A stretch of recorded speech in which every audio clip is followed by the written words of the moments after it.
അപ്പോൾ നാളെ കേരളം പോളിംഗ് ബൂത്തിലേക്ക് പോവുകയാണ്. ഇത്രയും ദിവസത്തെ ഇന്നലത്തെ കൊട്ടിക്കലാശം കഴിഞ്ഞു. ഇന്ന് നിശബ്ദ പ്രചരണമാണ്. ഇനി നാളെ രാവിലെ അങ്ങോട്ട് ബൂത്തിലേക്ക് പോവുക.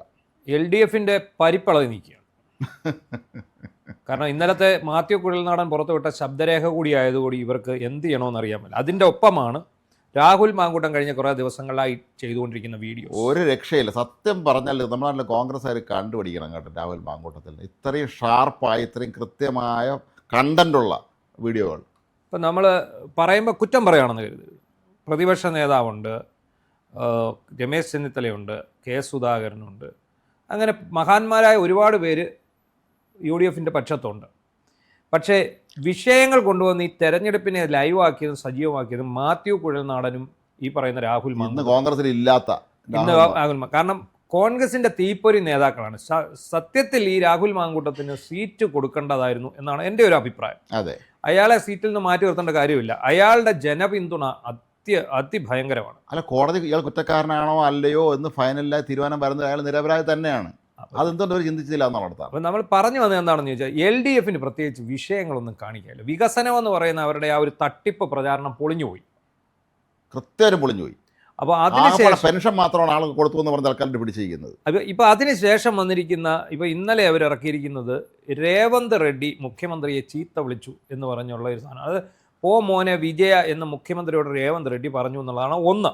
രണ്ട്, ഇന്ന് രാവിലെ എനിക്കിപ്പോഴും തോന്നുന്നുണ്ട് ഈ നമ്മുടെ നാട്ടിലെ ദൃശ്യമാധ്യമങ്ങൾ മുഴുവൻ ഒന്നടങ്കം ഈ CPMൻ്റെ പ്രചാരണ വേലകൾ ഏറ്റെടുത്തിരിക്കുകയാണ്. അതിൻ്റെ അടിസ്ഥാന കാരണങ്ങൾ നമുക്കറിയാലോ. നമ്മളെല്ലാവരും വിദ്യാഭ്യാസ കാലത്ത് SFIക്കാരായിരുന്നാലാണ് നമ്മുടെ നാട്ടിൽ ഭൂരിഭാഗം എന്താണ് മാധ്യമപ്രവർത്തകർ. എല്ലാവർക്കും SFI ബാക്ക്ഗ്രൗണ്ട്. നമ്മളെല്ലാവർക്കും അങ്ങനെ ഒരു പശ്ചാത്തലം ഉള്ളത് കൊണ്ട് തന്നെ അറിയാതെ മനസ്സിൽ ചിന്ത വരുന്നു, അവരങ്ങ് ചെയ്യുന്നു. ഇത് ഏതാണ്ട് CPMൻ്റെ പ്രചരണ CPMനെ അത് കയറിച്ചാലോ ദേശാഭിമാനിയോ പോലും ചെയ്യാൻ കാണിക്കാത്ത ധൈര്യമാണ് ഇവരെല്ലാവരും കാണിക്കുന്നത്. ഇന്ന് രാവിലെ ഒരു വാർത്ത, രാഹുൽ മാങ്കൂട്ടം ഒളിവിലല്ല എന്ന് വക്കീൽ പറഞ്ഞത് തെറ്റ്. രാഹുൽ മാങ്കൂട്ടം ഒളിവിൽ പോകുന്ന ദൃശ്യം. ഒളിവിൽ പോകുന്ന ദൃശ്യം കിട്ടിയെങ്കിൽ പിന്നെ എങ്ങനെ ഇത് ഒളിവാകും? ഒളിവിൽ പോകുന്ന ദൃശ്യം. അയാളൊരു കയ്യിലൊരു ബാഗും പിടിച്ച് നടന്നു പോകുന്നു. അത് ഒളിവിൽ പോവുകയാണെന്ന് ഇവരോട് ആര് പറഞ്ഞു?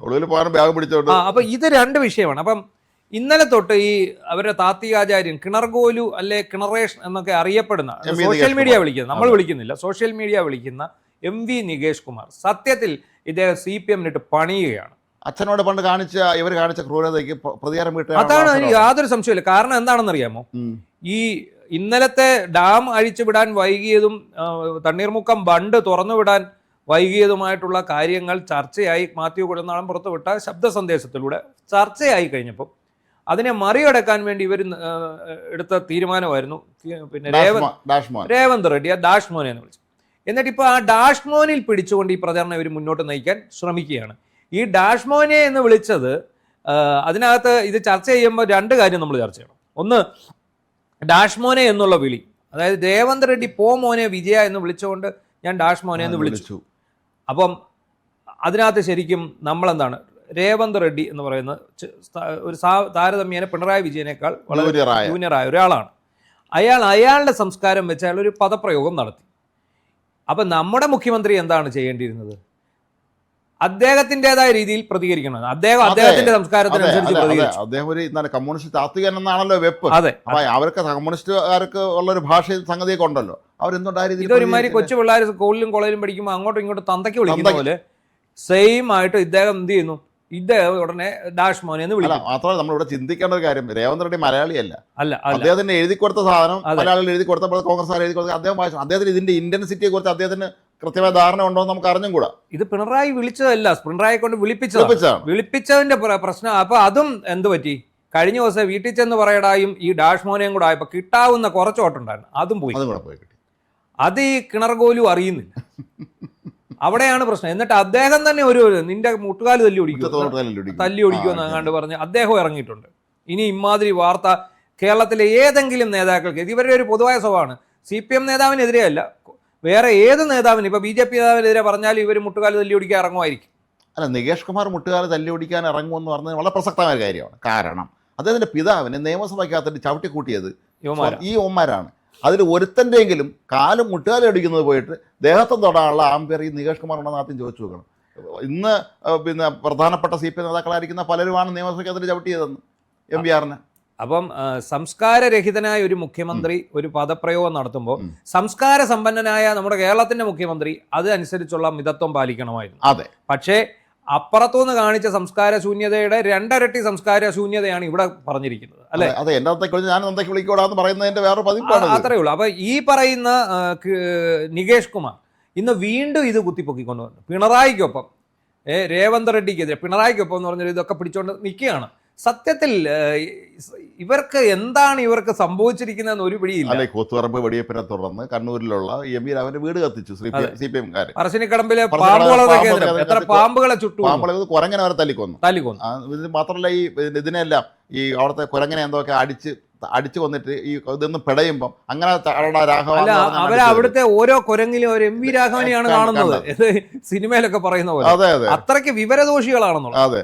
ഇപ്പൊ എന്താ സംഭവിച്ചു എന്ന് ചോദിച്ചാൽ അടിസ്ഥാനപരമായിട്ട് ഇപ്പൊ നമ്മൾ പറയാം, ഈ ഡാഷ്മോനെ പ്രയോഗം കൊണ്ട് ഞാൻ നേരത്തെ പറഞ്ഞതുപോലെ കിട്ടാവുന്നതിന്റെ പരമാവധി വോട്ടുകൾ. നികേഷ് കുമാർ ഒരു കാര്യം കൂടെ എന്നെ വ്യക്തമാക്കണം. സ്വന്തം പിതാവിനെ എടുത്തിട്ട് ഈ ഇമാതിരി പെരുമാറി ഇവരോട് ഇത് തന്നെ പറയുമോ? എന്താണ് അദ്ദേഹത്തിന്റെ ഇപ്പോഴത്തെ നിലപാടെന്ന് കൂടെ പറയാം. അതെ, ഒത്തിരി പേര് വന്ന് ചോദിക്കുന്നുണ്ട്. അദ്ദേഹം ഇപ്പം നമ്മൾ ഒരു പരസ്യത്തിൽ പറയുന്ന പോലെ അദ്ദേഹത്തിന്റെ ബുദ്ധി വിമാനം തന്നെ എന്ന് ഒരു പരസ്യത്തിൽ പറയുന്നുണ്ട്. നിന്റെ ബുദ്ധി വിമാനം തന്നെ എന്ന് പറയുന്നുണ്ട്. എന്ന് പറഞ്ഞ പോലെ നികേഷ് കുമാറിന്റെ ഈ ബുദ്ധി കാരണം പിണറായി കൂടുതൽ കുഴപ്പത്തിലേക്ക് ചാടിയാണ്. കാരണം നേരത്തെ ഉള്ള ഈ പോളിഷ് ചെയ്തുള്ള ഇന്റർവ്യൂകൾ അദ്ദേഹത്തെ ഒരുമാതിരി കൂട്ടിലടച്ച കിളിയെ പോലെ കൊണ്ട് നടന്നിങ്ങനെ ബ്രോയിലർ പോലെ ഫീഡ് ചെയ്ത് കൊണ്ടുവന്നതാണ്. പക്ഷേ നിലാവ് വന്നപ്പോൾ നീലക്കുറുക്കൻ കൂവി എന്ന് പറയുന്ന പോലെ അദ്ദേഹം അത് കൂവി. ഒരു തവണയല്ല, പല തവണ കൂവി. അവസാനത്തെ കൂവല ഇന്നലെ കൂവിയത്. അതാ മുഖ്യമന്ത്രി എന്നുള്ള നിലയിൽ അവസാനത്തെ പത്രസമ്മേളനമാണ് ഇന്നലെ അദ്ദേഹം നടത്തിയത്. ആ പത്രസമ്മേളനത്തിലാണ് ഇദ്ദേഹം ഡാഷ്മോനെ വിളിച്ചത്. ഈ ഡാഷ്മോനെ വിളി മനഃപൂർവ്വം ഉണ്ടായതാണ്. അത് എന്തിനാണെന്ന് ചോദിച്ചാൽ ഈ പറയുന്ന അഴിമതി, ഡാം തുറന്നു വിട്ട് ജനത്തെ മുക്കിക്കൊന്നു. എത്ര പേര് മരിച്ചു? ഒരുപാട് ആൾക്കാർ. അല്ല, ഈ ഭാഷാ പ്രയോഗത്തെ കുറിച്ച് പറയുമ്പോൾ എനിക്ക് പെട്ടെന്ന് ഓർമ്മ വരുന്നത്, പണ്ട് 67 EMS മന്ത്രിസഭയുടെ അതിൽ MN TV ഒക്കെ രാജിക്കണ്ടെന്ന് ആ വലിയ വിഷയം വന്നപ്പോൾ അന്ന് TV തോമസ് വളരെ MN ഗോവിന്ദൻ വളരെ വികാരാതി തന്നെ പ്രസംഗിച്ചു. അദ്ദേഹം പറഞ്ഞു നമ്പൂതിരി കണ്ട ഒരു വാക്കത്തെ ഉപയോഗിച്ചു EMS-ന്. നമ്പൂതിരി എന്ന് പറഞ്ഞിട്ടാണ് അദ്ദേഹം ഡൽഹിയിൽ ഓഫീസിൽ വെറുതെ തന്നെ പിടിച്ചാൽ നമ്മുടെ മുഖ്യമന്ത്രി ആക്കിയല്ലോ 57 എന്നുള്ള സൂചിപ്പിച്ച. അപ്പൊ അതിന് EMS എന്ന് പറഞ്ഞ മറുപടി എനിക്ക് കൊണ്ട് തിരിച്ച് നായരെ എന്ന് വിളിക്കാൻ അറിയാൻ പാടില്ലാത്തതുകൊണ്ടല്ല, പക്ഷെ ഞാൻ എന്റെ സംസ്കാരം അനുവദിക്കുന്നില്ല. അവർ രണ്ടുപേരും ഉന്നതരായ വിളിച്ചു. എങ്കിൽ പോലും അവർ മിതത്വം പാലിച്ചു. കമ്മ്യൂണിസ്റ്റ് നേതാക്കന്മാർ പൊതുവെ ഇമാതിരി ഭാഷയിൽ ഈ പരസ്യമായി പ്രതികരണം നടത്തുന്ന ആളുകളല്ല എന്ന് എല്ലാവർക്കും ഒരു കാലത്ത് അറിയാമായിരുന്നു. പക്ഷെ ഇപ്പൊ അതായി. പക്ഷേ ശരിക്കും ഡാഷ്മോനെ തിരിച്ചടിക്കും. CPM-നും പിണറായി വിജയനും തിരിച്ചടിക്കും എന്നുള്ള കാര്യത്തിൽ ഒരു സംശയം വേണ്ട. കാരണം വീട്ടിൽ ചെന്ന് വീട്ടിൽ ചെന്ന് ചോദിക്കുക എന്ന് പറഞ്ഞ ആ ഒറ്റ വാക്കുകൊണ്ടാണ് ഇത് ഇത്രയും രൂക്ഷമായത്. ഇപ്പം നമുക്കറിയാം, വീണ ജോർജ് സുഖമായിട്ട് ആറന്മുള ജയിക്കേണ്ട ഒരാളായിരുന്നു. ആ കഴുത്തുളുക്ക് നാടകം വന്നുകൊണ്ട് മാത്രമാണ് ഇന്നലെ പത്തനംതിട്ട നടന്ന കലാശക്കൊട്ടിനിടയിലെ ഉളുക്കുമന്ത്രി എന്നും പറഞ്ഞാണ് അവർ വലിയ ബാനർ ആകാശം മുട്ട വലിയ ക്രെയിൻ കൊണ്ടുവച്ചിട്ട് അദ്ദേഹം താഴോട്ട് തൂക്കിയിട്ടിരിക്കുകയാണ്. ഉളുക്കുമന്ത്രി. ആ ഒറ്റ ഉളുക്ക് കള്ള നാടകം കാരണമാണ് വീണ ജോർജ് ആറന്മുള തോക്കാൻ പോകുന്നത്. അല്ലെങ്കിൽ നമ്മൾ നേരത്തെ ഉള്ള നമ്മുടെ അനാലിസിലെല്ലാം നമ്മൾ പറയുമായിരുന്നു വീണ ജോർജ് ഉറപ്പായിട്ടും ജയിക്കുമെന്ന് തന്നെയായിരുന്നു. അതെ, നമ്മൾ ആദ്യം എല്ലാം പറഞ്ഞുകൊണ്ടിരുന്നത് എന്താ, വീണ ജോർജിനെ തോൽപ്പിക്കാൻ അബിൻ വർക്കിക്കാവില്ല. പക്ഷേ ഇപ്പോൾ ഉള്ള ഒരു തരംഗവും ഈ അവസാന നിമിഷത്തെ കത്രിക കുടുങ്ങിയതും ഈ ഡോക്ടർമാർക്കെതിരായി നടത്തിയ പ്രസ്താവനകളും എല്ലാം കൂടെ ചേർത്ത് വീണ ജോർജ് ഇങ്ങനെ ഒരു സംഭവത്തിലേക്ക്.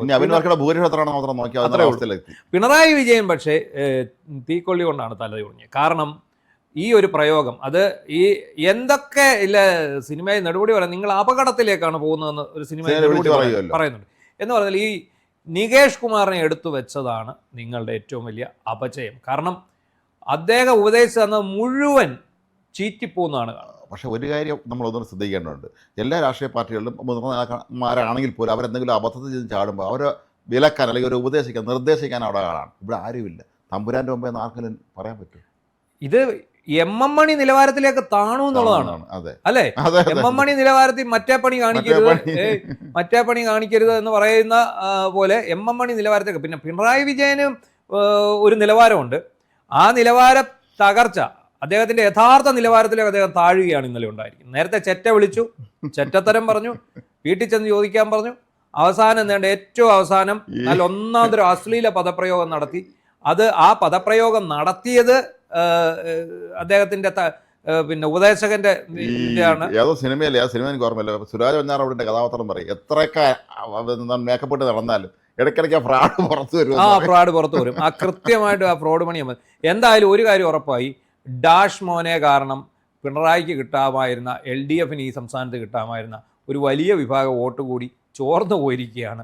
അതിന് യാതൊരു സംശയം വേണ്ട. നിങ്ങൾ രേവന്ത് റെഡ്ഡിയെ വിളിച്ച്, നിങ്ങൾ രാഷ്ട്രീയ എതിരാളിയെ വിളിച്ചാലും, നിങ്ങൾ ഇതിനിടയ്ക്ക് ഇപ്പോൾ കൊണ്ടുവന്ന് പിന്നെ തെലങ്കാനയും കേരളവും 2 സംസ്ഥാനങ്ങളെന്നുള്ള രീതിയിൽ അങ്ങോട്ടും ഇങ്ങോട്ടും പോരടിക്കത്തക്ക തരത്തിലുള്ള പ്രസ്താവനകളാണ് നിങ്ങൾ നടത്തിക്കൊണ്ടിരിക്കുന്നത്. വളരെ മോശമായ ഒരു പരിപാടിയാണ്. എന്തായാലും ഈ തെരഞ്ഞെടുപ്പിൽ ജനം മറുപടി നൽകിയിരിക്കുമെന്ന് യാതൊരു സംശയമില്ല.